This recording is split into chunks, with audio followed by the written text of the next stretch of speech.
The broadcast is now starting. All attendees are in listen-only mode. Hello, everybody. Welcome to the Digital Peer Support Specialist session here with Dr. Karen Fortuna. Dr. Fortuna is an assistant professor at the Department of Psychiatry at Dartmouth College. And we're really excited to have her here with us to review all of the great things of Digital Peer Support Specialists. A couple of housekeeping things before we get started. If you have any questions throughout the presentation, please feel free to type those out in the chat function and excuse me, and send those our way. Our staff will be monitoring them and bringing those to the attention of Dr. Fortuna throughout the session. If you are experiencing any tech issues, also feel free to send us a message and one of our staff members will work towards helping you out. I also want to just quickly make a brief introduction about Empower Idaho for those of you that aren't familiar with our program. Empower Idaho offers education and advocacy for adults with behavioral health conditions in Idaho. And part of that, of what we do, is providing conferences much like the one that you're attending now. Without further ado, I will go ahead and hand time over to you, Dr. Fortuna. Thank you again, and we look forward to your session. Great. Thank you so much. It's always exciting to be presenting to my colleagues out west because I'm actually from Washington State, so I've been to Idaho many times, and so it's quite nice. So just a little bit about me. I'm an assistant professor of psychiatry at Dartmouth College, which is in New Hampshire, totally the opposite end of the country. And my background is in social work. And the work that we do, our team of about 20 plus people, we work together with peer and non-peer scientists and peer support specialists, recovery coaches, and the like. And together we develop trainings and certifications, such as the Digital Peer Support Certification, which I'll speak to in a little bit. We also have developed a smartphone app that helps facilitate peer support services and many, many other types of tools that peer support specialists can use in their organization to help facilitate the connection between individuals using different types of technology, all the way from video conferencing to video games. Yes, I did say video games, to virtual reality, to smartphone apps. And our partnership is this international collaborative in which we work with people all throughout the United States and a few places overseas, such as Eastern Europe, Australia, Bolivia, many, many other places. So anyway, that's just a little bit about me. And if anyone has any questions, really feel free to use that chat. And we can take a deep dive into the digital peer support specialist. All right, so just so folks know, I am funded by the National Institute of Mental Health. I also have some support services from Inquisit Health, Trust Health Inc., and I also offer consulting services through Social Wellness. So here is the peer and academic partnership.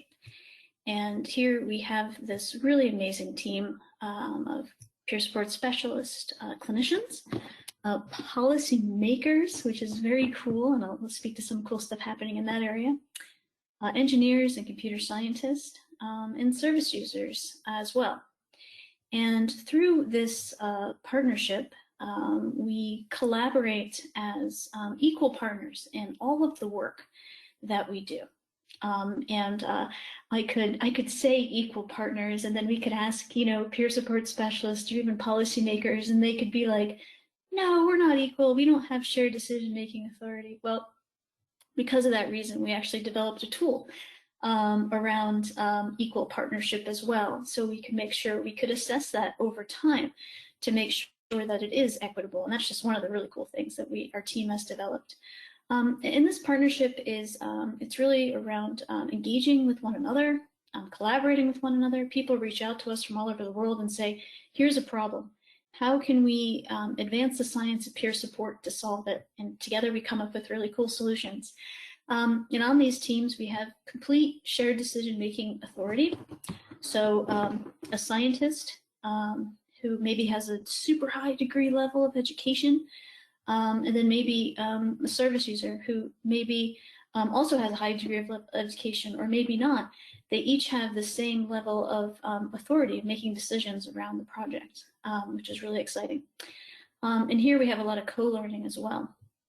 For me, I learned about peer support and what that was. And then the peer support specialists we work with, we teach people how to integrate scientific methods to study the ideas that people have.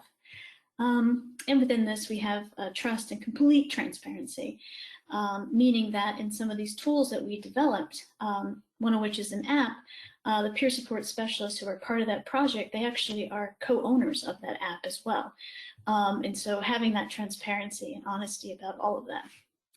So individuals work with us as partners in really creating different types of programs or services, helping us develop research questions like how does feelings of hope impact someone's recovery? That's one of the questions that we attempt to study. And without peers, we were studying, I remember we were studying how can someone work towards managing a mental health condition and a physical health condition? And peer support specialists said, well, hope. If people don't have hope, they're not going to take care of themselves. And so people help us with those types of questions.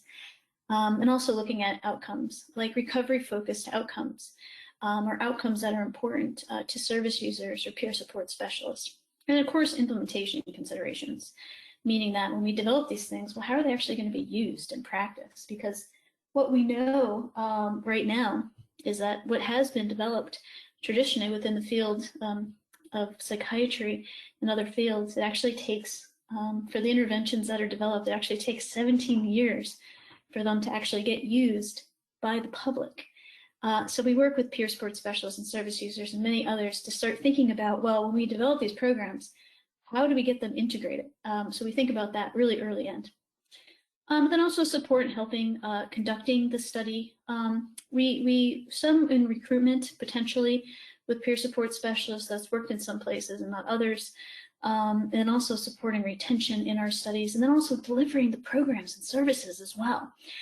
So the peer support specialists are using their expertise and actually delivering the program and really potentially augmenting traditional types of services, or people are just using peer support services. And then of course, disseminating these results, we have a webpage, digitalpeersupport.org, we have social media, digital peer support, we have blogs, we have newsletters, and then presentations, local, which are great and fun, national, and then international as well. And so this is really the partnership, and probably, I guess I would say, that the crux of all of the work that our entire team does. And so for today, I'm just going to walk us through some of the things that the group that we work with has developed, one of which is a new field of study and practice, the digital peer support specialist. And again, any questions, just let me know. And so here is a day in the life of a digital peer support supervisor, which people may be familiar with, and we're happy to share this infographic if anyone's ever interested in that. And so the day in the life around digital peer support supervisor. So it's 8 a.m. We're going to do a huddle team meeting.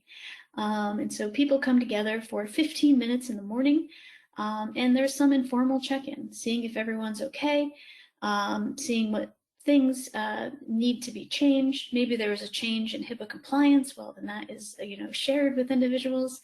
And let's make sure that we start and end this meeting with some type of wellness technique, because it's a really tough time right now. And maybe this technique, could help individuals and support service users as well. And so here we say wellness. Next, so 8:15 to 9 a.m., one of the peer support specialists requests extra one-on-one time, and then has a discussion about feeling inauthentic offering digital peer support services because people can't be together, so they're using some kind of video conferencing. And the supervisor recommends maybe additional training in how to connect with others in a digital era. And then also request the peer support specialist additional technology resources. This peer support specialist is working from the basement, and that's where the office is, because there's kids running up and down upstairs, making lots of noise, so it doesn't have privacy and confidentiality. So they need a Wi-Fi extender. And so here the supervisor reaches out to an agency to request some new services. Then immediately after that, the supervisor reviews the latest agency and national regulations around compliance. Has anything changed around compliance of HIPAA? Making sure the privacy and security of individuals is protected. Is this still something that is Medicaid reimbursable, telehealth, in your respective state? And finds out that everything is the same. May email out something to peer support specialists, because we just find out in this state that you can now text message peer support and it is reimbursable, because there's some evidence around that.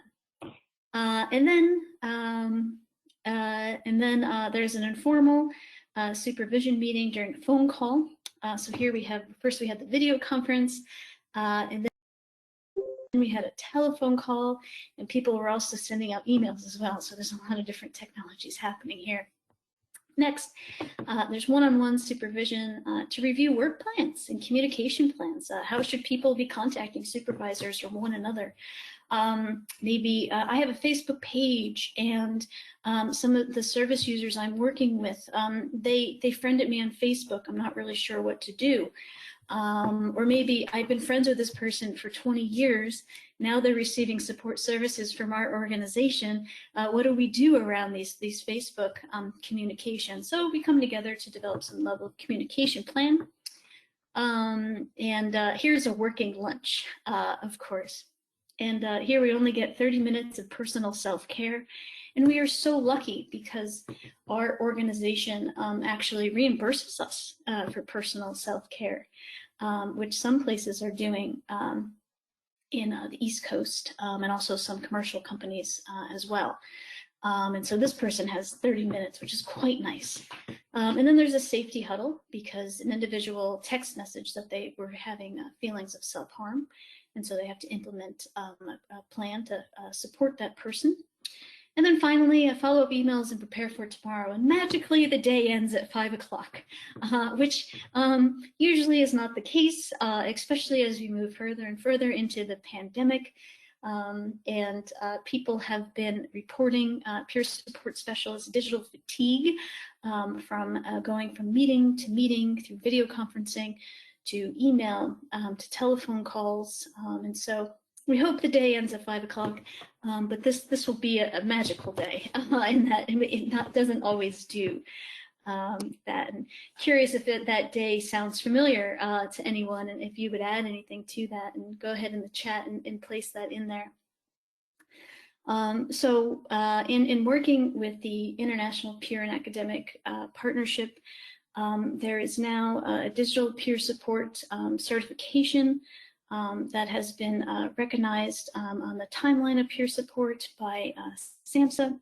And in that, this certification is being incorporated internationally, in that 3,000 peer support specialists around the world now have this specialization in digital peer support. And so within this certification, there is scientific evidence to suggest that it impacts a peer support specialist's ability to use technology and to teach others to also use technology as well. It also increases their confidence in using different types of technologies, and also increases their knowledge as well. And I'm happy to provide those scientific studies too.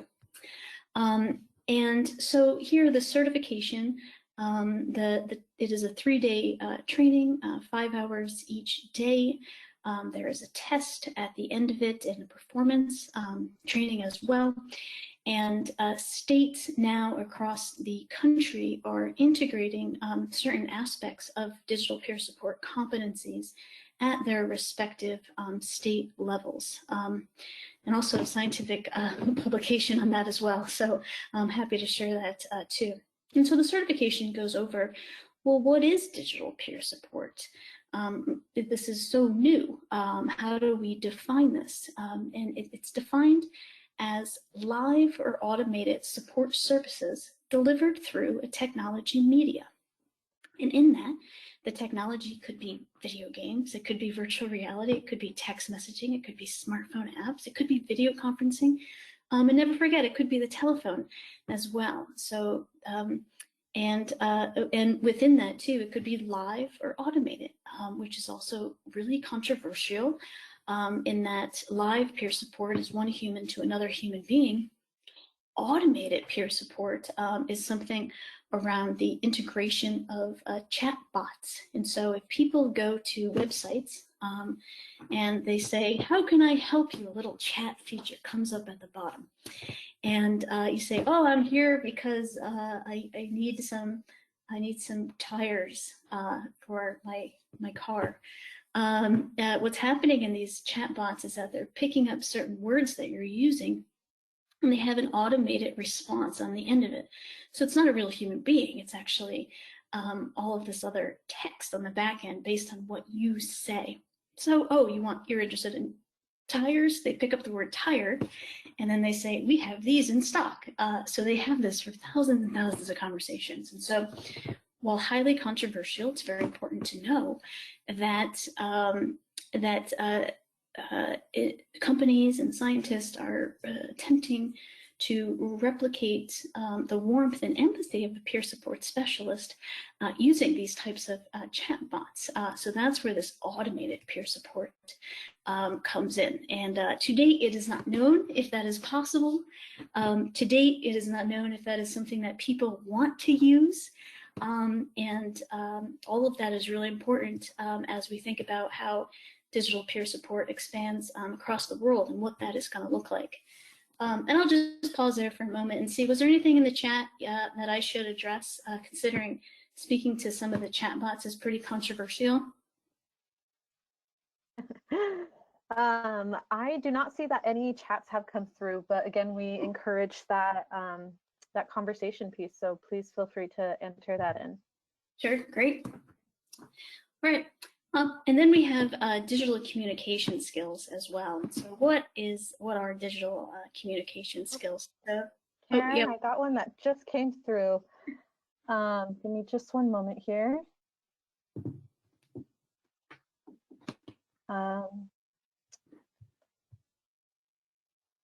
So we have, once you get a peer support certificate, is it always good, or do you have to recertify every now and again?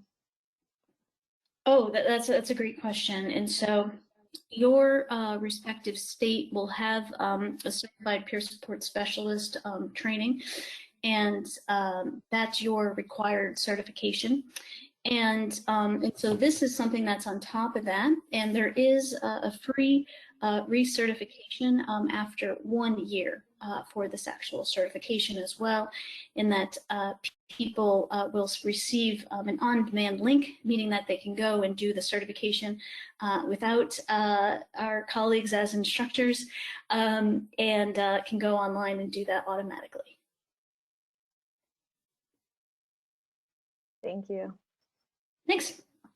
And then digital communication skills as well. And so this is, how do you send a text message, where it doesn't it's not read a certain way or interpreted a certain way. And what happens if I send 5 text messages? Does that improve outcomes? Well, they speak to the scientific evidence around that, and professionalism in the digital community as well.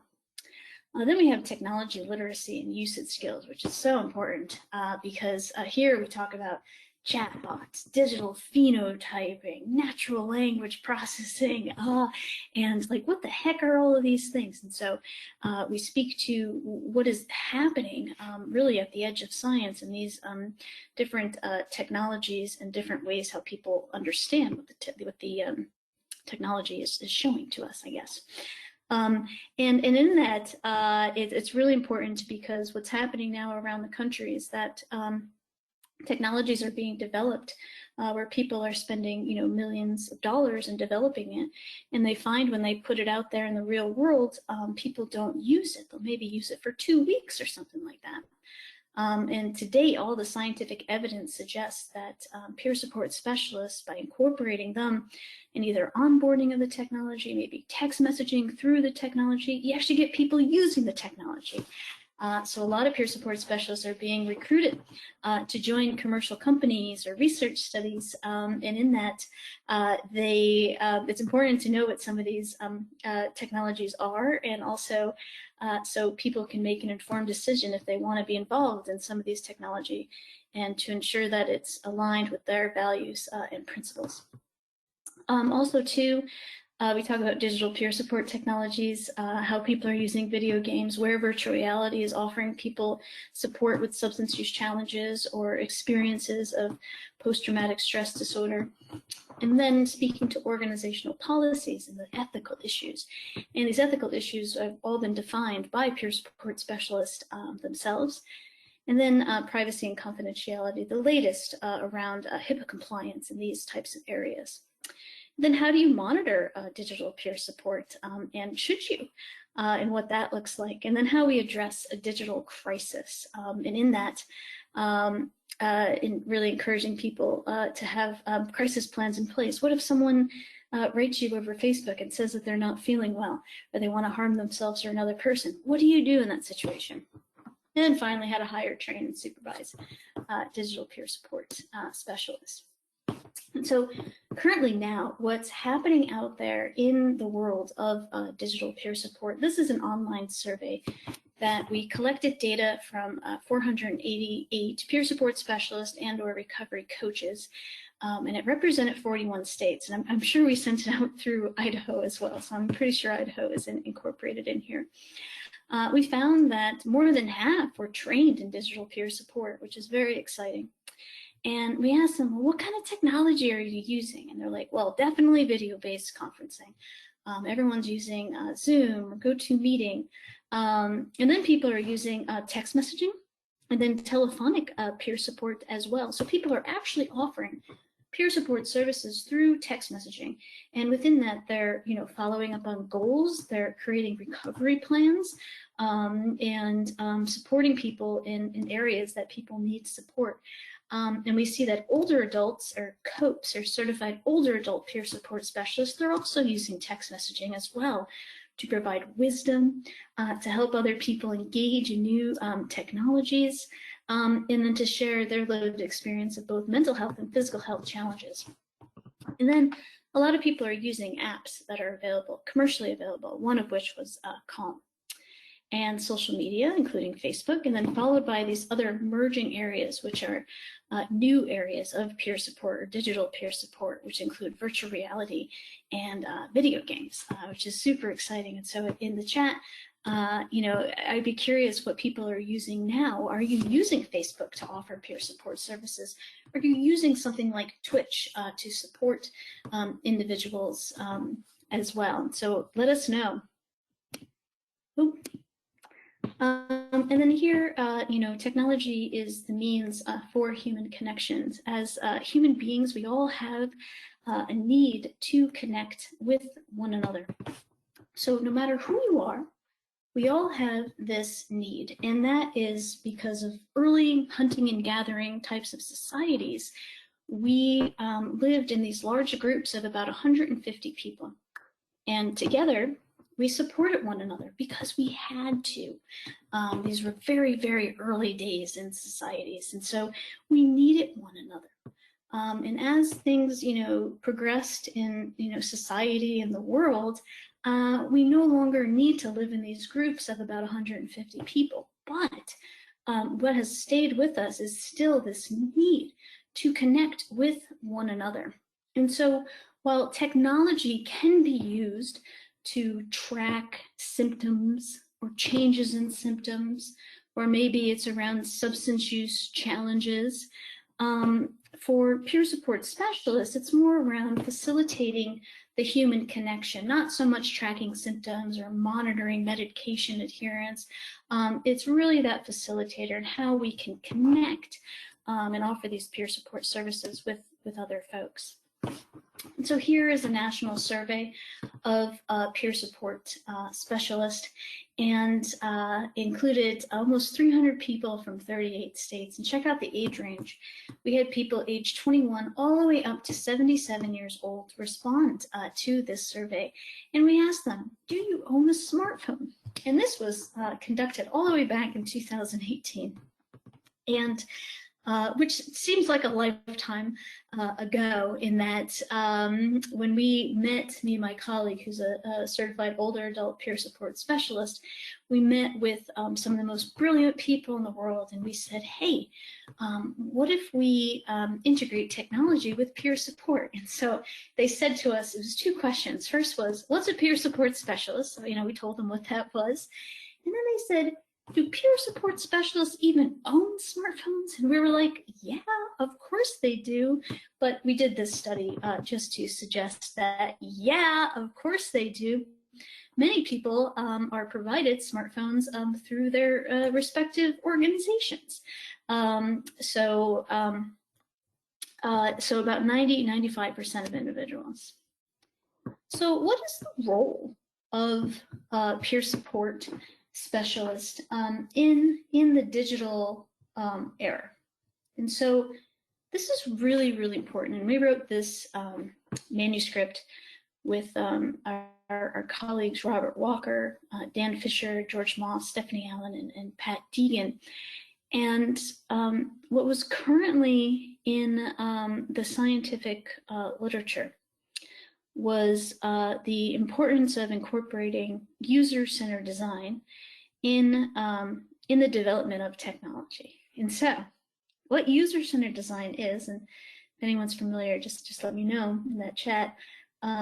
What it is that you develop the technology and you give it to a person and you stand over them and you watch them use it, right? And they tell you, oh, I like this, oh, I like that, oh, I don't like that, And then they take the technology away and they go and make modifications based on that. I mean, it's a very, there's a lot more to it, but that is one way that people may do an understanding of if people like the technology. And so what's interesting in that is that it does include a certain level of the voice of a peer support specialist, because they're like, I don't like that, I like that.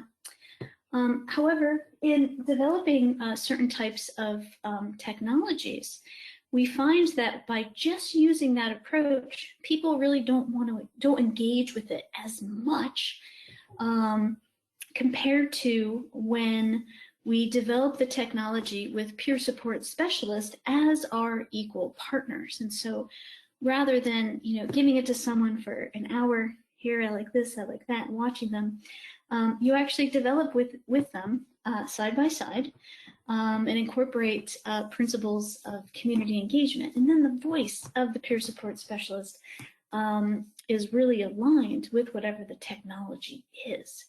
And we find by doing that, you develop a better technology, a better that people actually want to engage with, and you actually get better outcomes from that as well. And so that was one of these principles that we set forth. We said, well, this user-centered design stuff is really, really good, but we need more. We need more. We need people who are working with us as our partners. And in that, we need to be very transparent as well, because many of these technologies developed, they attempt to make it to a commercial market, and people could sell these types of products. And so making sure people who are working on these technologies that they know what's happening with it. And if it is being something that is being used by individuals, that people have a certain level of ownership or equity in these types of technologies as well.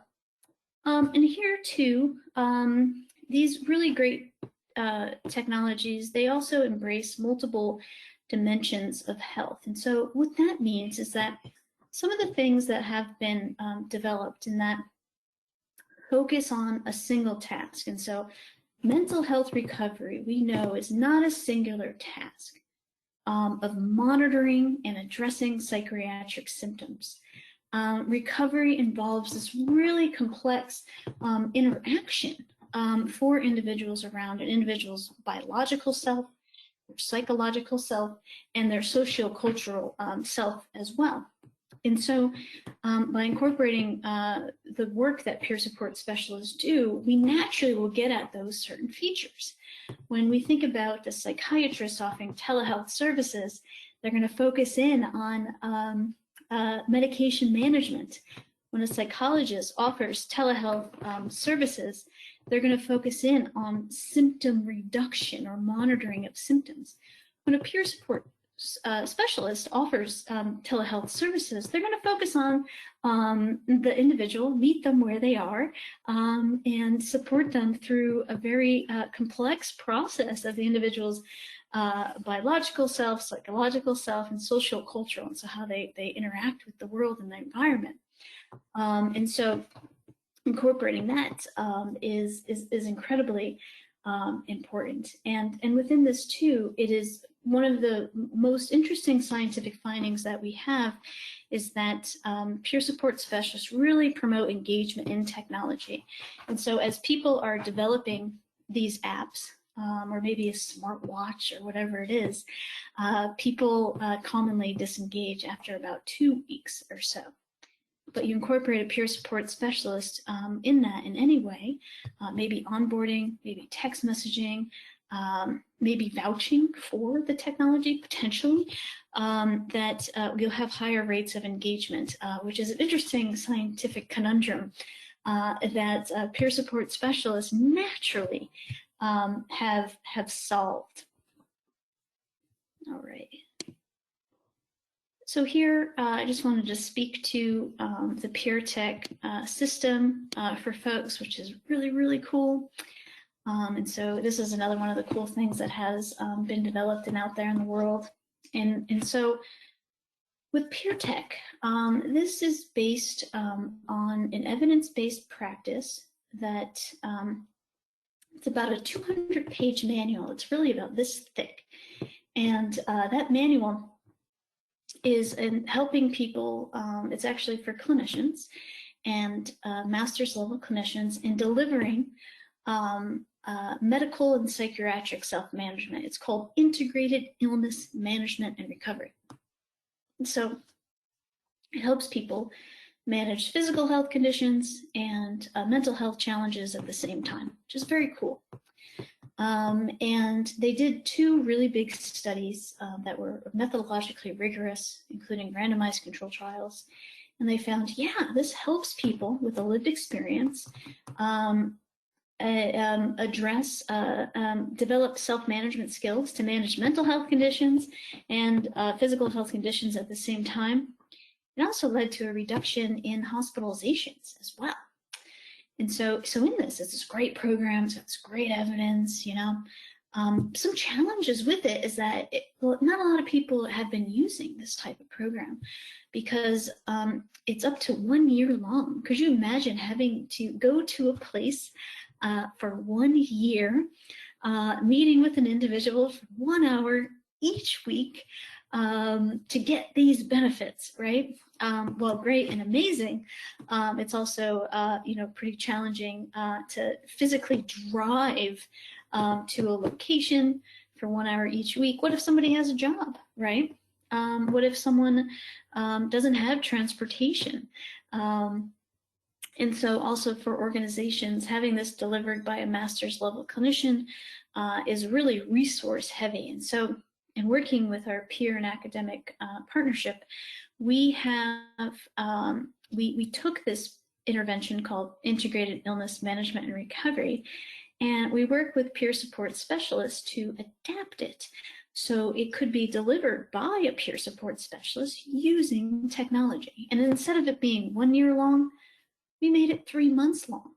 And so let me tell you about it, and then I'll talk about some of the results from this. And so, right. oh yeah, Dr. Fortuna, yeah. I have a question from Leilani. So Leilani, I'm going to go ahead and unmute you.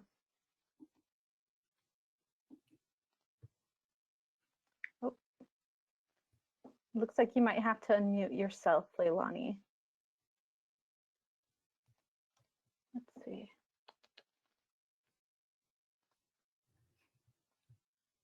Okay. Looks like it's some tech issues. I apologize. So if you don't mind typing that question out to us, and then that way I can bring it to Dr. Fortuna's attention. Thanks. Cool. All right. So yeah, just let me know whenever that's in there. That's great. And so we worked in this, you know, it's really this 6-year-long process in adapting this, and we modified it so it included recovery language, and it was not based on the medical model anymore, and now it's actually based on the recovery model of mental health. And within that, there's a peer-facing app, and then also a service user-facing app as well. And the peer-facing app, it offers an opportunity for peer support specialists to schedule their work hours. So if a service user emailed them or wrote them or texted them rather, it would say, oh, I'm not available during this time. In case of emergency, you know, please call this individual based on wherever the person is. And here, there's also access to this really cool resource library where peer support specialists learn about things around medical and psychiatric self-management, where there's videos, there's a whole bunch of text. It's really guided for folks. Because we see with this program that peer support specialists engage in some activities as well and support their own recovery, even though they're actually delivering the intervention. And then there's some notifications to reach out to service users if a service user responds to a survey and says that they're not feeling well, or maybe they're feeling lonely. And there's a HIPAA compliant text and video feature as well. And part of this is a whole training too. And then the service user has a HIPAA compliant text and video chat. They have the opportunity to integrate their own personalized goal setting. They could add in the personalized wellness plan and also a daily self-management checklist. Like, I am gonna go for a walk today. I am going to cook a healthy meal today. You actually can check it off, which is very cool. And then they have their own resource library around medical and psychiatric self-management. And then we ask them to respond to surveys as well. And within this, peer support specialists and service users meet for 1 hour each week through the video feature on the app. And they go through some of this guided curriculum around medical and psychiatric self-management. And in between these 1 hour each week sessions that occur over 3 months, people chat back and forth and support people outside of those meetings, because we know that people need support outside of 1 hour meetings. Mental health is not a 9 to 5, or substance use challenges is not something that occurs 9 to 5, Monday through Friday.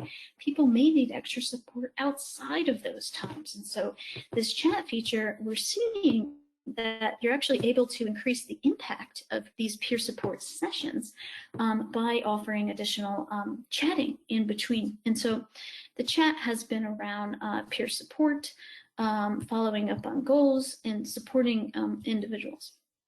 And And then here you have this organizational admin that a peer support supervisor can run themselves, and you could add peer support specialists and service users.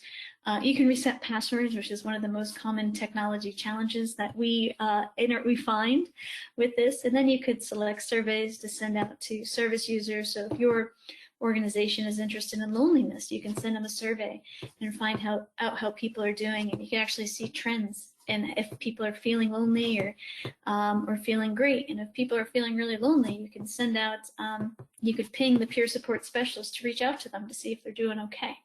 And you could do that around recovery, hope, all sorts of different types of things. And then you can also view progress through the program. And so what's cool about this is that we're actually studying this in one city, and then we have it in another country outside of the United States, which is very cool, and then other places as well. And so, and a few places within the United States too. And so this is just one of the many things that our team has developed, and peer support specialists have been complete partners in that. And so what we've found from this too, this is we offer to large organizations in that it's not for individual peer support specialists, but for a larger type of organization. So maybe like a big hospital system, or maybe a whole community mental health center, something along those lines. And so what we found, so these are just some articles that have been out there, and we found that throughout this 3-month program that has led to very promising evidence around increasing hope, quality of life, social support, recovery, increasing a person's ability to manage a mental health condition, manage a physical health condition, and also increase their confidence in doing so as well. And so super, super exciting things that are happening in this area. And you can, of course, go to our website and take a look at that. And I just want to pause there to see if the chat came through. Well, we didn't have the chat come through, so you must have answered the question. All right, that's great. We just, I'll go back to sharing my screen 1 second. Or I'll attempt to.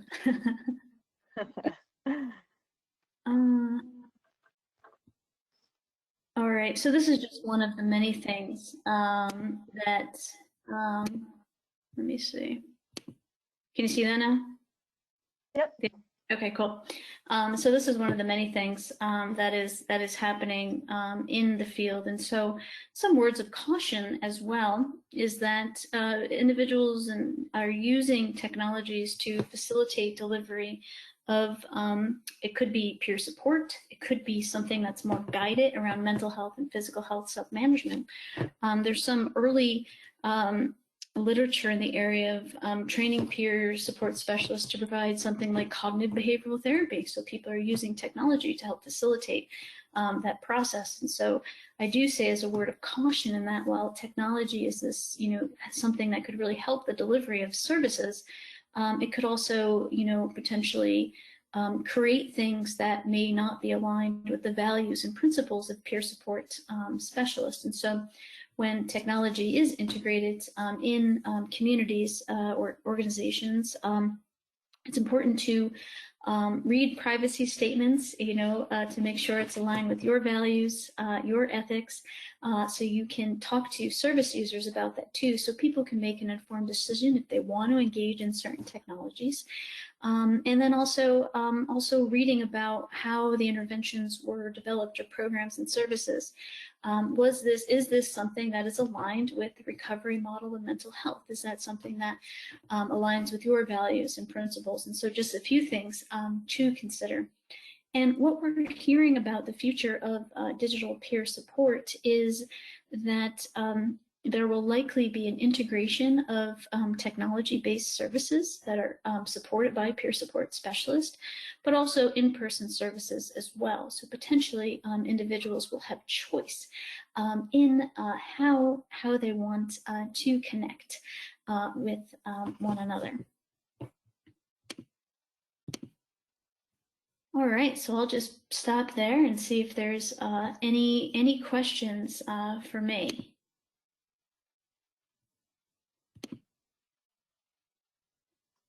You are doing fantastic, Dr. Fortuna. I do not see any questions that have come through. I did have a comment from earlier in your presentation that one of the attendees today uses doxy.me. So that's an interesting one that, yeah, of folks that have used that. Is there anything else that anybody is curious about? Especially, I mean, everything with COVID as well, that so many things are online. I'm sure that there's several questions for Dr. Fortuna here.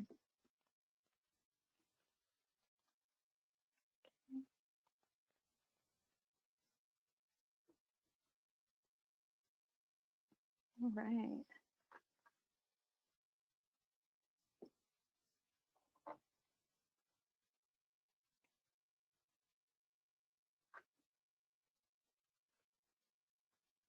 Well, there has been interesting, someone on mute now. There has been some interesting work in the certified older adult peer support specialist training as well, which has been quite fascinating in that how can we work with older adult peer support specialists, which is defined as 50 years and older. This is a Medicaid reimbursable workforce in a couple of states right now, which is really exciting. And they offer peer support services differently than younger adults in that they offer wisdom in working through some of life's challenges, and then also speak to some of the medical and psychiatric challenges as well, which is definitely very, very different too. So in that, this workforce, there was just a bill announced for Medicare. So this actually might be something that could be all throughout the United States. And in that, this workforce is working with older adults who have a lived experience of a mental health challenge. And there currently is very, very few programs that work with older adults with mental health challenges. And so you commonly have aging services, and then you have mental health services, and then you'll have substance use services as well. But not the integration of all of these. And so what this COPS is, or Certified Older Adult Peer Support Specialist, they're meeting that need in that they're using technology to support similar others and potentially facilitate successful aging for individuals. So some of the programs available, one of which is called Supporting Older Adults Remotely, which is SOAR, so helping older adults soar, which is very exciting. And in that, individuals are trained on how to use different types of technologies, and also how do you train other people how to use technology as well? How can we get them to engage in technology? And so having an understanding that, you know, here the technology could be a telephone. It doesn't have to be, you know, a virtual reality headset or anything along those types of lines. And so engaging others with technology, and training other people how to learn how to use technology and really reinforce the learning for folks, which incorporates adult learning theory. And how to support people in identifying new values.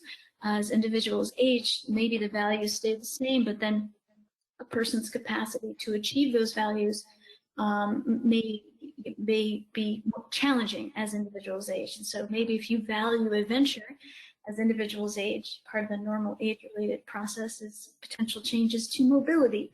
And so how do you reclaim and rethink some of those things around an individual's life and help them really create the second half of their life or third half or whatever it is.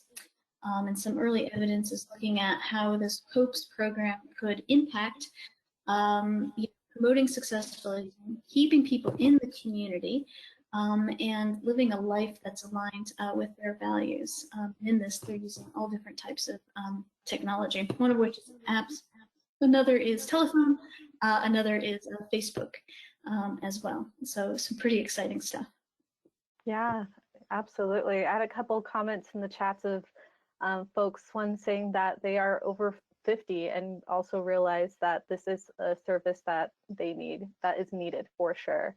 Another individual sharing that they're family support specialists and working with families They were treated with respect and viewed as a mom or a grandparent. And so there was that deeper connection for sure.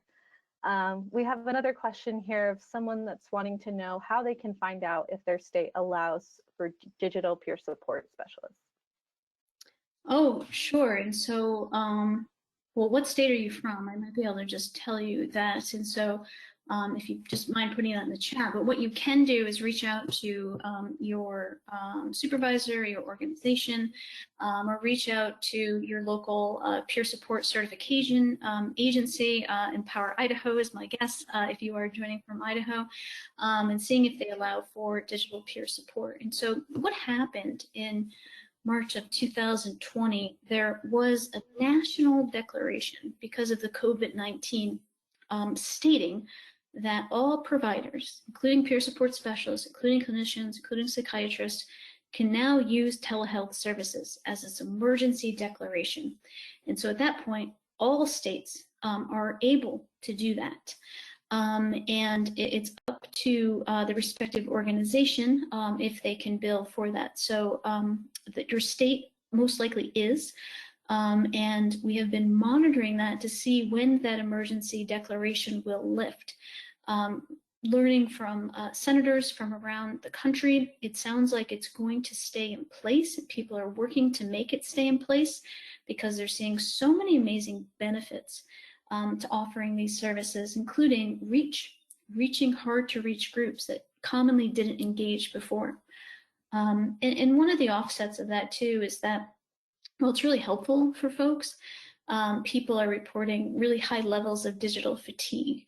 And so, you know, keep that in mind too. While it's great and amazing, you can do all these awesome things, you can like work from home, you know, but working with your organization and supervisors about how to manage digital fatigue. Is it a half an hour of self-care a day that is, you know, can be billed for?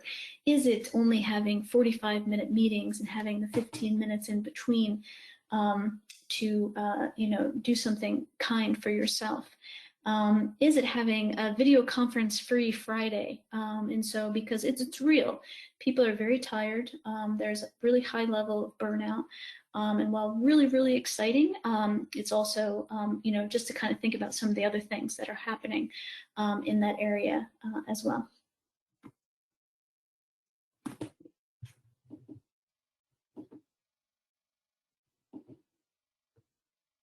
Oh, I think you're muted.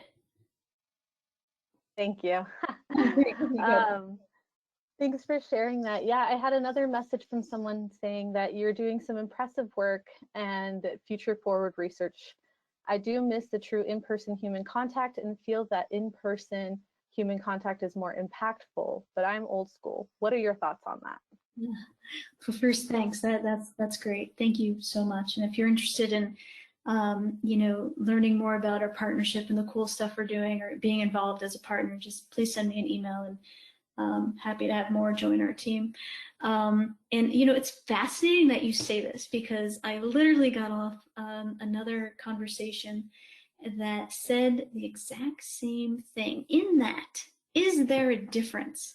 Do I still have the same level of connection with people if we're not in person and it's digital? And to date, the scientific evidence is that we don't know. Do I still have the same connection with Alejandra, even though we're digital rather than in person? Does my brain actually change? Does my biology change? You know, does my feelings of empathy change? And so it's actually a really fascinating area of research. And considering it was literally just brought up like a few hours ago, like you're onto something right there, I think. And in my opinion on it is that it's a great question. It's not the same. It is not the same, and that's why, in my opinion, the integration of services, whether it's digital or whether it's in person or whether it's a combination of the two, if we can tap into the individual's choice in connecting, then I think we'll get the best outcomes. And so whether it's a person wants to connect through video games, or they want to connect through text messaging, or they want in person, I think it should be left up to preference in all really interesting areas of scientific inquiry. And while the technology is really exciting, and a lot of people have the tendency to look at a shiny new object like, oh, how do I integrate that in my care? We can never forget the telephone. You know, these are the low-tech solutions, but it works. You know, but maybe it doesn't work as well as the actual in-person. And I'm very curious to look into that in the future, because it's cool. It's cool research. Absolutely. Personal curiosity as well on that. So I love it. We have the other question. Does Idaho participate, and how do we get this Peer Tech app? So do you know if Idaho has digital peer support services? My understanding is that people were offering those types of services in Idaho. Alejandra, do you have that answer? Yeah, I can answer it just with my own personal experience. There have been some counselors and therapists that are adapting to telehealth. I don't know if it's like a linear program that everybody is using, but it is something that Idaho providers have offered. That's great.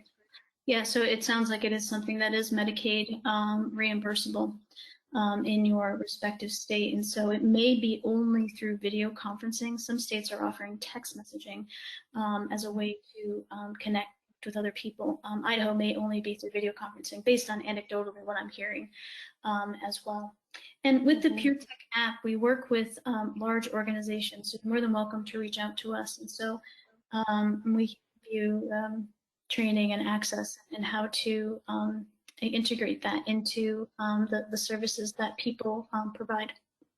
Awesome. We just had another user share that Idaho uses telehealth and telephonic. So those are the two that Idaho uses. And then just keeping in mind time, I have one last question here for you, Dr. Fortuna, and it is, what is the process to get certification as a digital peer support specialist? Sure. You can go to digitalpeersupport.org and send us an email, and we will work with you to facilitate that process. You do need to have your state certification, so this is a specialization on top of that.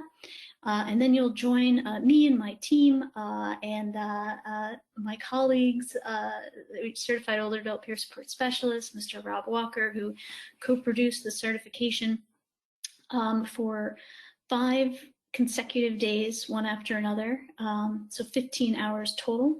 And we'll take a deep dive into digital peer support. And then there is a test at the end that we require an 80% or higher to pass for individuals. And happy to speak about that, and happy just, you can actually just send me an email or just go to digitalpeersupport.org and write us an email.